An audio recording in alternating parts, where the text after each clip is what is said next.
Pasti kalian pikir ini di Bekasi. Ini juga. Apalagi ini. Jelas bukan dong. Banyak yang bilang Bekasi adalah planet lain di luar bumi. Kenapa? Karena kalau kita mau ke Bekasi rasanya tuh jauh banget. Padahal secara geografis jaraknya nggak jauh dari Jakarta.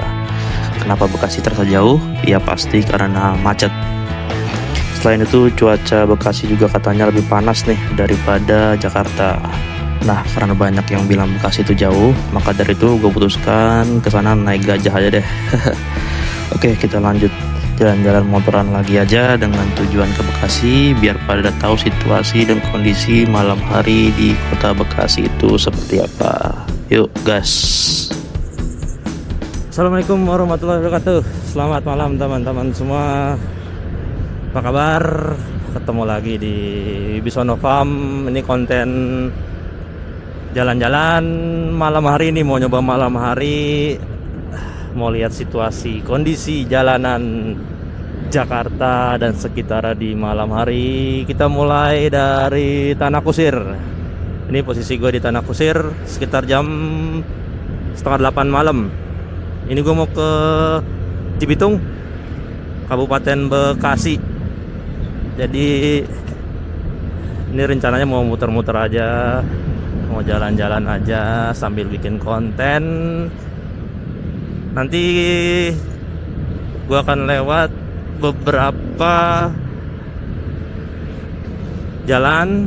Jadi ini sebenarnya bukan mau ngasih tahu rute sih. Kalau kalian tahu rute mah tinggal buka Google Map aja udah diarahin rute nyampe.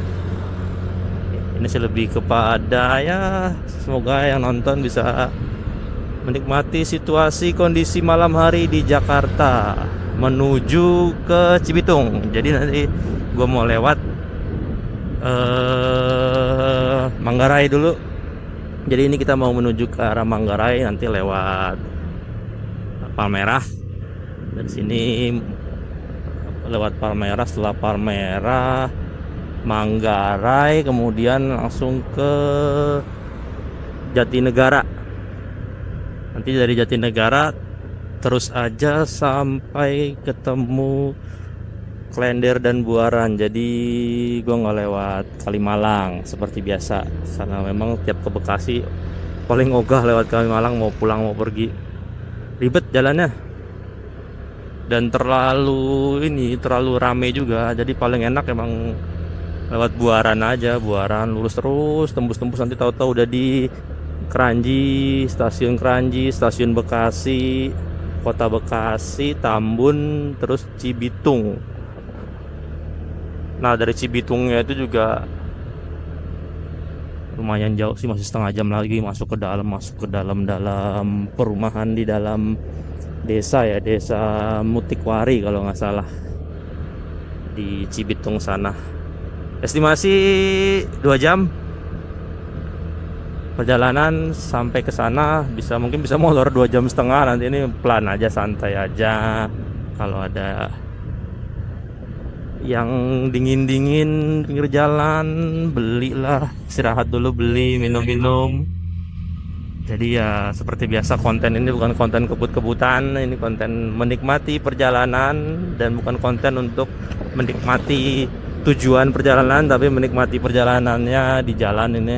Bagaimana ramainya jalan, macetnya jalan, situasi jalan. Dan ini H-2 sebelum tahun baru, ke tahun baru 2025 di tanggal 30. Besok udah tahun baru. Berarti H-1 ya. Iya, besok udah tahun baru. Mungkin akan sedikit ramai nih malam ini nih, orang pada keluar atau mungkin pas orang pada pulang kerja. Oke, kita lanjut aja ya perjalanan ke Cibitung kali ini. Let's go. Ya, ini gua baru sampai di stasiun Palmerah sebelah kanan nih. Kondisinya nggak begitu ramai karena mungkin udah pada cuti kali ya orang ya. Biasanya mah itu padat jam-jam segini nih, macet.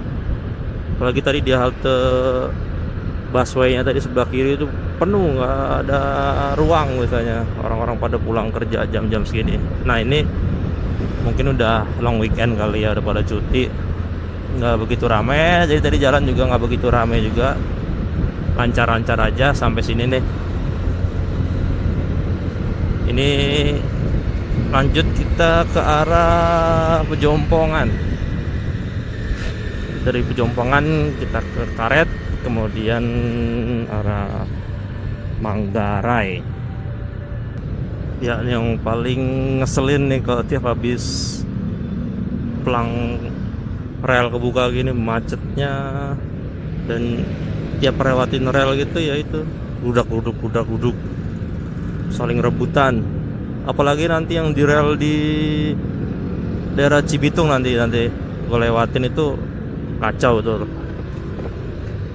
antriannya kacau, berantakan banget. Dan itu salah satu antrian rel paling lama yang pernah gue lewatin, bisa sampai 15 menit sendiri, 10 sampai 15 menit sendiri nunggu kereta lewatnya aja.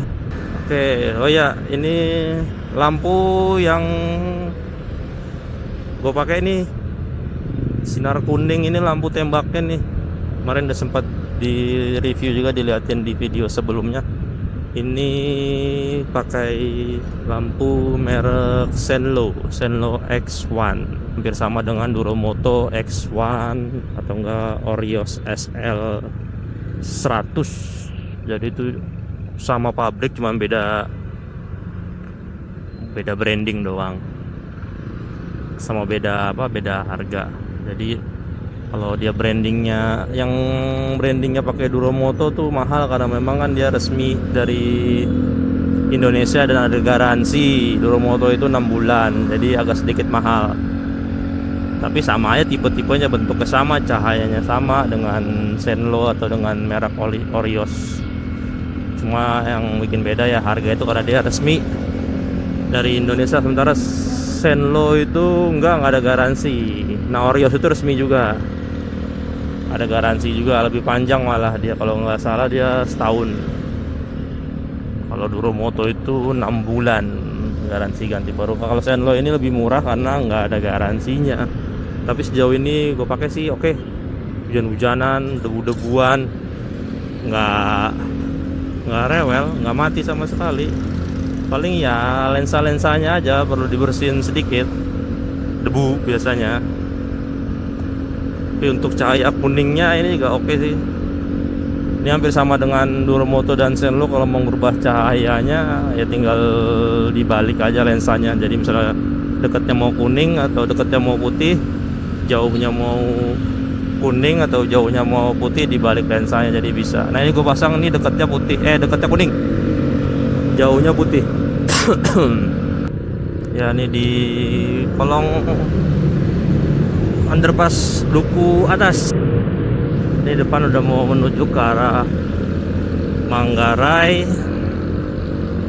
Oke, ini gue ganti lampu dulu nih. Capek kuning terus. Ya, untuk lampu depannya ini nih yang terang putih ini gue pakai bilet AS, merek AS Turbo Gen 2 tahun lalu beli, 2023. Sekarang kayak udah nggak ada deh yang seri turbo itu. Sekarang udah diganti, kayak udah nggak, udah discontinue sih kayaknya, udah nggak ada.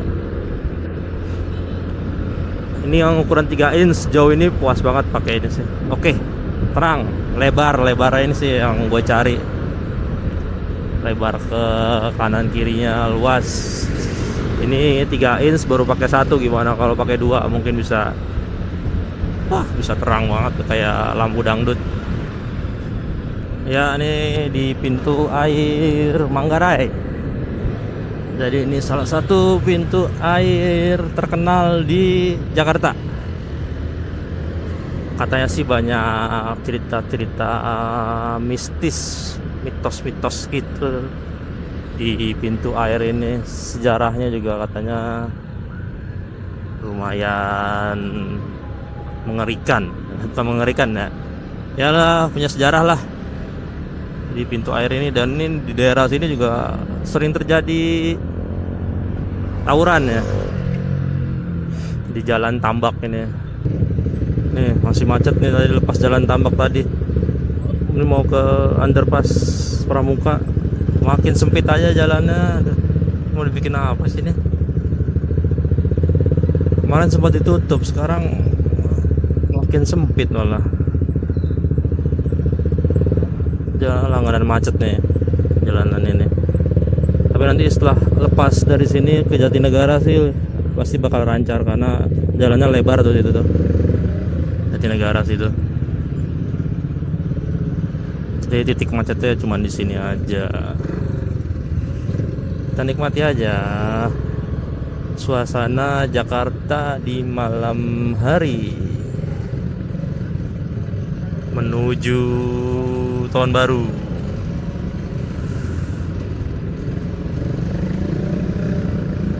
Dan ini gue lurus turun ke bawah di underpass Pramuka, lurus ke Pramuka Rawamangun, nanti ke kanan ke Jatinegara Kampung Melayu.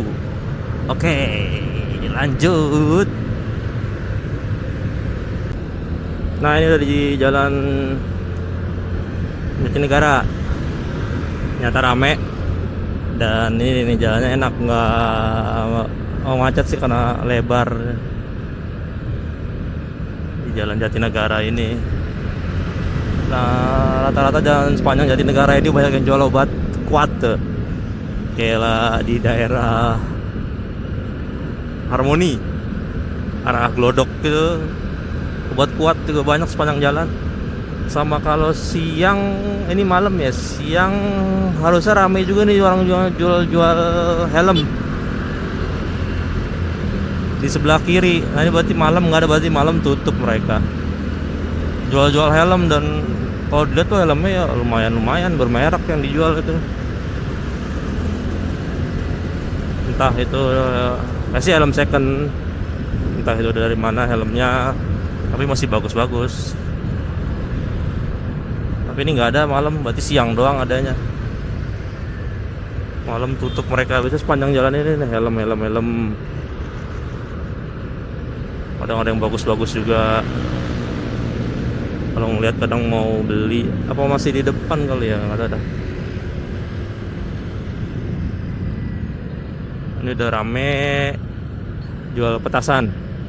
Nah udah mau tahun baru, nah ini rame nih, sepanjang jalan juga ada. Ah nih helm sebelah kiri. Nah ini. Oh ternyata di sini, lupa. Tuh. Kadang ngeliatnya ngiler juga, masih bagus-bagus mereknya. Belum tahu harganya berapa sih pasarannya itu, yang masih second. Ini depannya helm lagi tuh. Nanti di depan ini stasiun Jatinegara. Ini sebelah kanan halte busway Matraman Baru.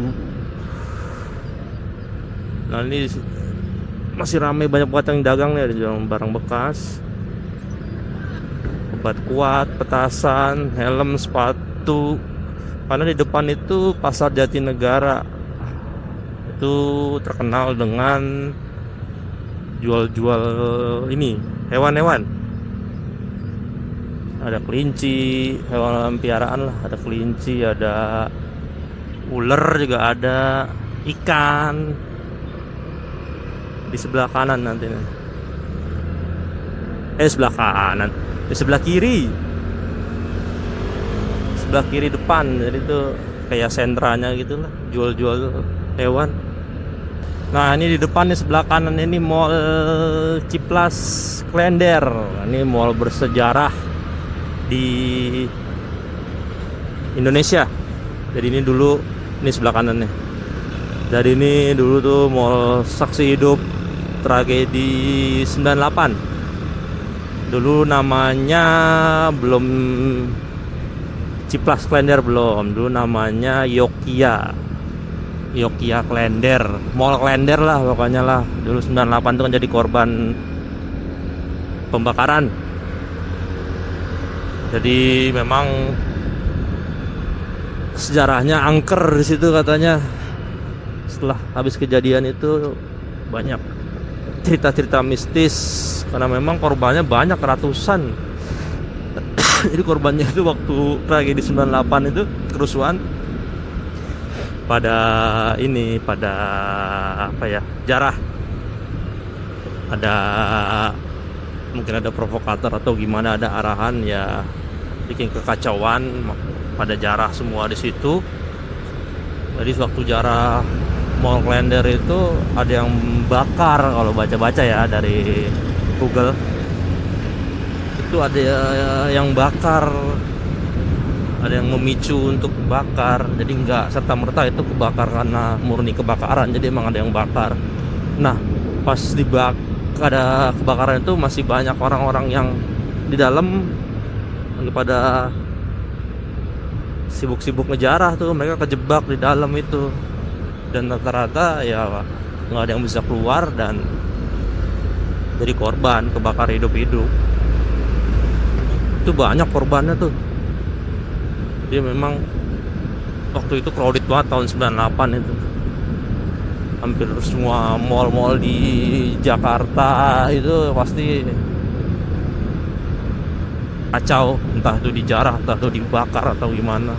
Yang pasti Mall Klender itu salah satunya, saksi bisunya tuh. Sampai cerita-cerita angker pun udah banyak terdengar di luar sana. Nah sekarang tuh udah direnovasi mungkin ya, jadi Mall Ciplus Klender. Jadi tadi kalau lihat dari luar sih aman-aman aja, maksudnya kayak mall baru dan nggak ada nuansa-nuansa horornya juga kalau lihat dari luar tadi. Sepertinya memang udah kembali normal, udah dilupain lah cerita-cerita horor itu, masa lalu mungkin gitu. Dan itu juga tadi masih rame kok, jadi masih bisa beroperasi kembali, hidup kembali mallnya itu. Jadi nggak langsung tiba-tiba dia buka lagi terus sepi karena takut pada horor, enggak. Tapi tadi ramai sih, jadi memang udah nggak begitu pengaruh efek dari kejadian masa lalu itu. Jadi perekonomian harus terus berjalan, move on ya. Semoga untuk para korban yang menjadi korban tragedi Mall Klender itu ya diberikan tempat terbaik di sisinya, amin. Ya ini gue udah sampai di Kranji Naga Swalayan, stasiun Kranji sebelah kiri nih. Rame juga ya, mungkin jam 8 ya. Jam 8 setengah 9 kayaknya masih rame juga, padat. Stasiun Bekasi pasti macet, padat merayap karena ini salah satu stasiun yang cukup besar dan posisinya juga sentral di tengah kota. Jadi pasti keluar masuk penumpangnya pasti rame dan bisa sampai malam juga mungkin, karena memang stasiun Bekasi ini ya lumayan besar sih, kayak stasiun, kayak model-model stasiun yang jadi tujuan akhir gitu, tujuan awal, tujuan akhir para penumpang, dibandingkan stasiun yang sebelumnya tadi, Cakung, Kranji. Yang paling gede ini Bekasi. Dan mau lewat jam berapa aja sini pasti kayak gini nih kondisinya, macet ya. Ini di Pasar Bekasi ternyata nggak macet, nggak merayap. Kalau mungkin nanti pagi, mungkin subuh baru ramai kali pasar-pasar sayurnya itu. Ini paling didominasi yang jual-jual pakaian aja, dan yang jual sayur juga nggak banyak ya. Berarti pas nanti mau menjelang subuh baru rame lagi. Tengah-tengah malam dini hari nanti baru rame lagi. Ini sih lancar nih.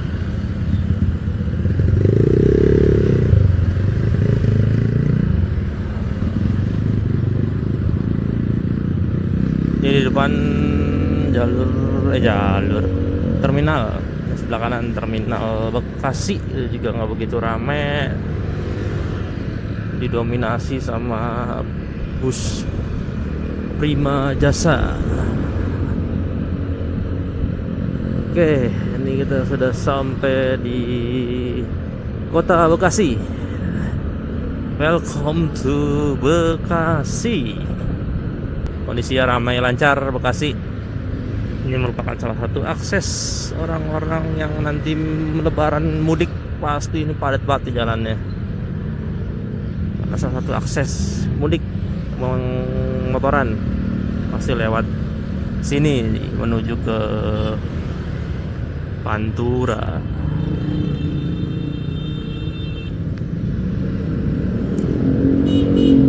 Nah kan nih yang ngetem nih, banyak angkot yang ngetem depan McD, bikin macet.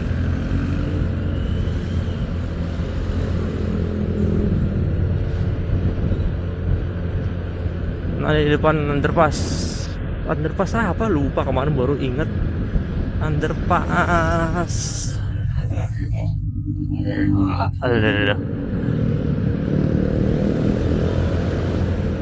underpass Babelan ya, bukan Babelan, underpass. Taulah, lupa, nanti tinggal lurus saja terus sampai ketemu pertigaan, nanti belok ke kiri ke arah Cibitung, Desa Mutikwari. Ya, ini depan Pasar Tambun, Gedung Juang, Taman Gedung Juang. Ini kita sampai di Pasar Tambun. Ini salah satu pasar yang bikin macet. Pertigaan pasar ini macet banget nih. Ke kiri itu stasiun Tambun. Jadi buat penumpang yang mau ke daerah Tambun bisa turun situ, mau ke Cibitung bisa turun situ, penumpang KRL. Nah ini yang bikin macet ini juga nih salah satunya nih. Jadi putaran balik di depan nih. Ini kalau jam-jam siang, waduh, tampun nih. Karena putaran baliknya gede sih sebenarnya, tapi apa ya, emang terlalu ini aja, padat. Yang mau belok ke kanan tuh banyak banget. Jadi datang dari arah pasar itu putar balik ke sini semua. Jadi yang mau muter balik sama yang mau lurus ini kayaknya lebih banyak kan yang mau muter balik. Itulah Tambun, ini Polsek Tambun sebelah kiri.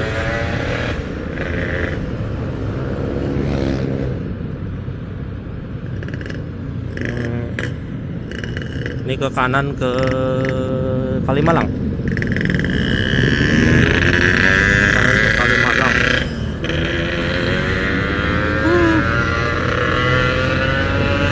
Aduh, berisik kali. Depan kita ambil kiri. Ini fotokan di rumah sakit apa nih, sebelah kanan nih. Rumah sakit apa itu? Nggak kelihatan. Pokoknya ini kita ambil kiri. Aduh, lampu merah. Ini ambil kiri ke arah Cibitung, Desa Mutikwari.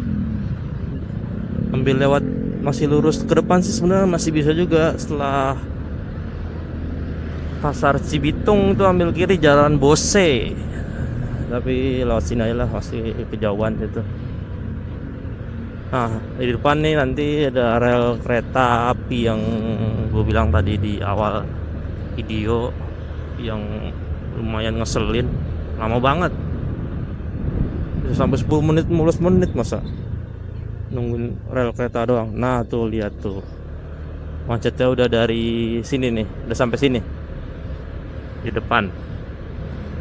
Tambah jalannya sempit, jadi bisa dibayangin tuh betapa crowdednya nih, apalagi kalau siang.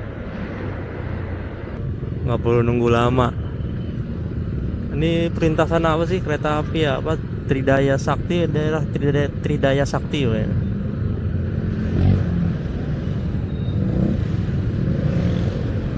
Oke, masih padat merayap. Harus ambil kiri deh.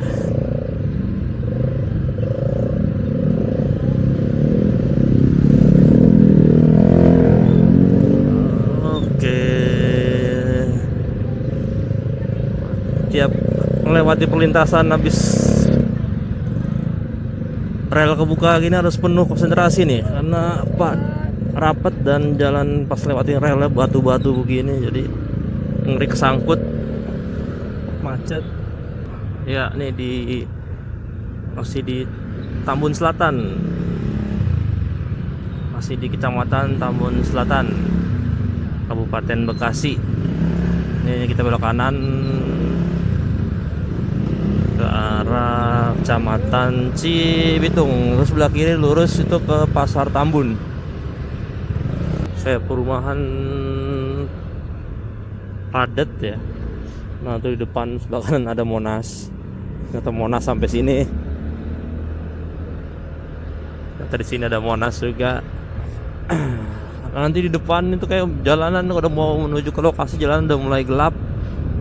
Karena posisi rumah perumahannya itu diapit sama pesawahan, daerah pesawahan.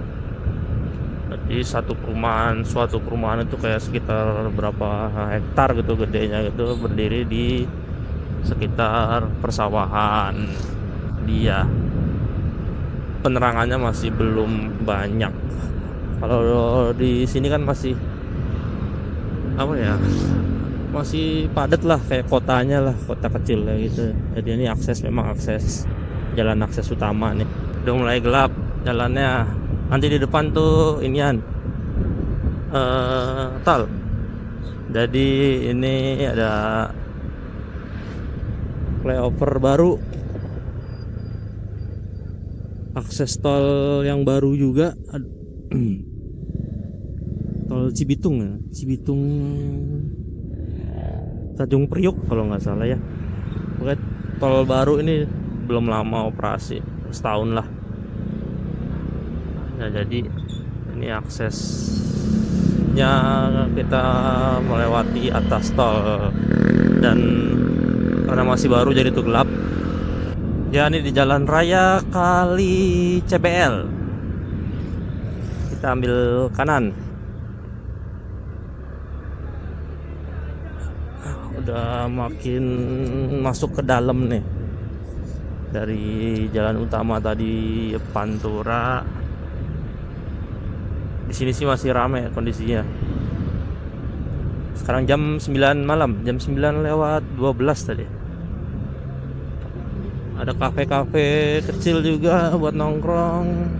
Utama Pantura tadi. Nah, ini kita sudah sampai di Desa Mutikwari. Kantor Kepala Desa Mutikwari sebelah kiri.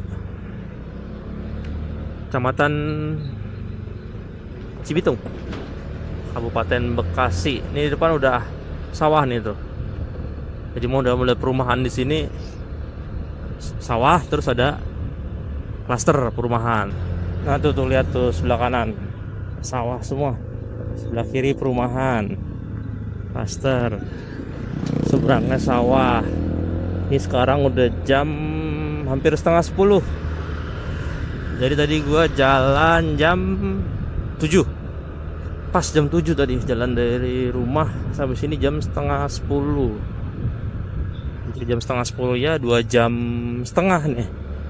Dan ini tanpa berhenti kan ini tadi sepanjang jalan. Udah full motoran 2 jam nggak berhenti nih. Biasanya udah capek banget kalau siang, pasti 1,5 jam itu gue udah berhenti istirahat dulu. Tapi kali ini enggak, tapi mungkin karena malam kali ya, jadi nggak begitu capek, macetnya dikit, jadi nggak berasa, atau udah 2 jam aja. Emang baiknya sih tiap 2 jam, 1,5 jam sih itu istirahat, main-mainan. Nah ini sebelah belok kanan nih perumahannya Logam Bangun Setia.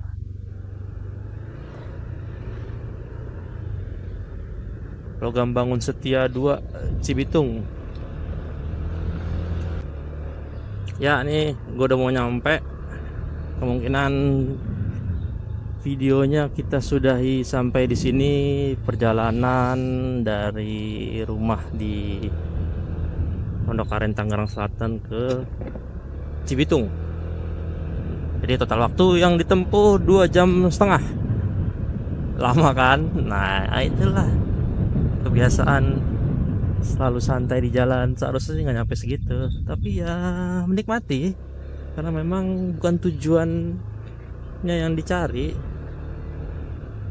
Ya, tapi ya momen-momen ininya, momen-momen apa? Momen perjalanannya itu yang dicari. Oke, gitu aja. Ini gue mau cari dulu rumahnya. Terima kasih waktunya sudah menonton. Sampai jumpa di video-video berikutnya. Thank you.